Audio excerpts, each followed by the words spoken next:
Parami na ng parami yung team. Okay, may bago na naman tayong member. Welcome Marlene sa ating team. So yan, nagko-congrats, welcome na. Ayos, so mamaya meron din papasok na bagong teammates. So yan na, new era of marketers.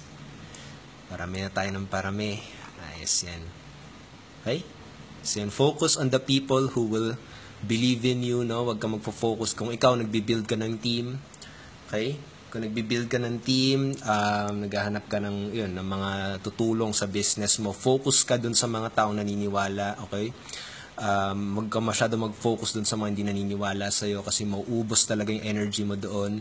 Focus your energy on searching for people, no, na talagang maniniwala sa vision mo, maniniwala sa products mo, maniniwala sa pinapakita mo. Okay? Kapag maganda yung product mo, kapag naniniwala ka talagang makakatulong yan sa maraming tao, focus ka lang dun sa mga taong matutulungan yon.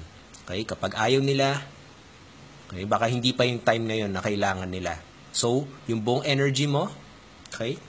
So, yung buong energy mo, no, ibigay mo lahat sa paghahanap ng ibang tao. Either you use Facebook ads, gumawa ka ng Facebook group, fan page, okay? Or mag-post ka, mag-add ka ng friends sa tingin mo magiging interested sa kahit ano man in-offer mo. Huwag na huwag kang magfo-focus dun sa mga hindi naniniwala sa'yo. Huwag na huwag kang magsistay sa mga kung ano meron ka ngayon, no?